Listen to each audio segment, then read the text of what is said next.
మీకు మోటార్ మీ వెహికల్ ఉంటే ఆ వెహికల్ని రిపేర్ చేయడం మెకానిక్ కావాలి. ఇవన్నీ కూడా ఆలోచిస్తున్నాం. ప్రతి ఒక్క వ్యక్తికి ఊబరైజేషన్ ద్వారా మీకు కావలసిన వ్యక్తుల్ని అందుబాటులో పెట్టే బాధ్యత మేము తీసుకుంటాం. రేట్లు కూడా రేషనలైజ్ చేస్తాం. ప్రజల్లో చైతన్యం తీసుకొస్తాం. అదే మరి ఎవరైతే ఈ సర్వీసెస్ ప్రొవైడ్ చేస్తున్నారో వాళ్ళందరికీ కూడా రేటింగ్ కూడా ఉంటుంది. ఈరోజు ప్రపంచం అంతా కూడా మారిపోతా ఉంది. ఏదైతే ప్లాట్ఫామ్ వర్కర్స్ కానీ, ఎకానమీ కానీ, గిగ్ ఎకానమీ కానీ పెద్ద ఎత్తున ప్రాస్పర్ అయ్యే పరిస్థితి వస్తా ఉంది ఫ్యూచర్ ఎకానమీ కింద. అందులో కూడా మీరు చూస్తే ఈరోజు 24 గంటలు కూర్చొని పనిచేసే పరిస్థితులు లేరు. ఫ్లెక్సిబుల్ వర్కింగ్కి వచ్చేస్తున్నాం. నాకు మంగళతన బార్బర్ కావాలంటే నేను బుక్ చేసుకుంటే వస్తారు, చేసేసి వెళ్ళిపోతారు. అదే మరి ప్రతి డ్రైవర్స్ కూడా అవర్లీ బేస్ వచ్చే పరిస్థితికి వచ్చారు. అందుకని ఈ క్రైసిస్ ను ఒక అవకాశంగా తీసుకుని ఏ విధంగా వీళ్ళకి స్కిల్డ్ వర్కర్స్ ని ఏ విధంగా ప్రొవైడ్ చేయాలో ప్రొవైడ్ చేస్తూ ఎలాంటి వర్కర్స్ అవసరమో దానికి కూడా శ్రీకారం చుట్టి ఎక్కడికక్కడ ట్రైనింగ్ చేసి ప్రతి ఒక్కరికి ఎంప్లాయ్మెంట్ క్రియేట్ చేసేదానికి ఆలోచిస్తున్నాం. ఇందుకోసమే డిజిటల్ ఎంపవర్మెంట్ పెద్ద ఎత్తున ప్రమోట్ చేస్తున్నాం.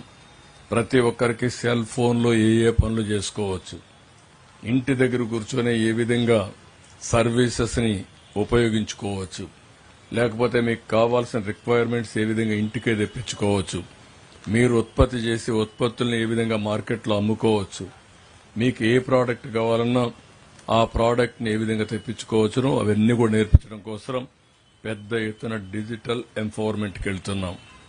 ప్రతి ఒక్క వార్డులో అవసరమైతే ఒక 2-3 పెట్టి లేదంటే ఒక 5-6 మందిని పెట్టి వాళ్ళందరినీ ట్రైనింగ్ ఇస్తా ఉంటే ఆ ట్రైనింగ్ ఇచ్చిన వాళ్ళని సక్సెస్ రేట్ని బట్టి వాళ్ళ ట్రైనింగ్ ఫలితాలు బట్టి మేము కూడా సింపుల్ పరీక్షలు కూడా పెట్టి వాళ్లకు డబ్బులు ఇచ్చే పరిస్థితి వస్తాం.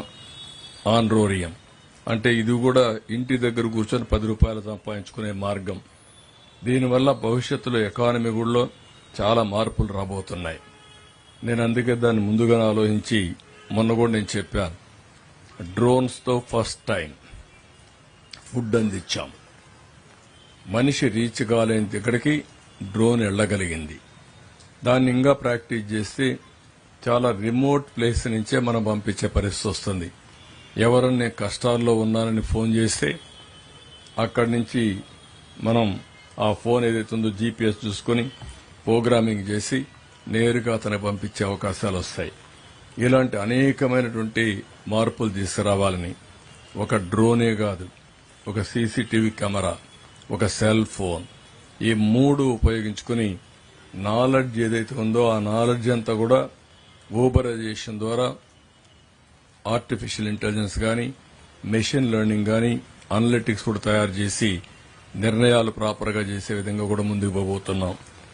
దీనికి ఇక్కడ క్రైసిస్ వచ్చింది కాబట్టి ఈ క్రైసిస్ ని ఒక ఆపర్చునిటీగా తీసుకుంటాం. ఆపర్చునిటీగా తీసుకుని ఇవన్నీ చేస్తాం.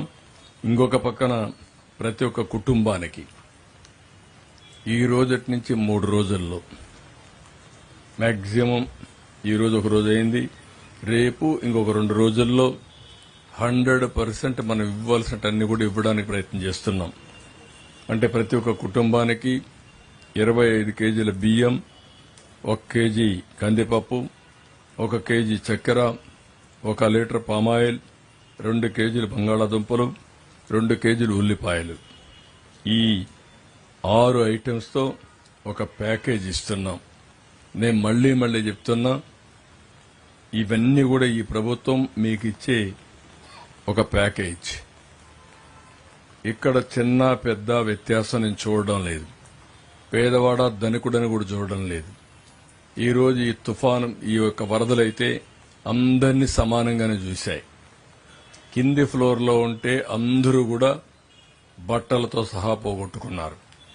ఫస్ట్ ఫ్లోర్ లో ఉంటే 3 రోజులు పని లేకుండా 5-6 రోజులు ఇంట్లో ఉండే పరిస్థితికి వచ్చారు. అందుకే ఈ ప్యాకేజీని అందరికీ వర్తింపజేస్తున్నాం. ఈ ప్యాకేజీ మీకు వచ్చే వరకు ఫుడ్ సప్లై కూడా కొనసాగిస్తాం. ఈ రోజు నేను అడగబోతున్నాను ప్రతి ఒక్కరిని, మీకు ఫుడ్ అవసరమా లేదని. మీరిచ్చే దాన్ని బట్టి 80% మేము అక్కడ సప్లై చేస్తాం.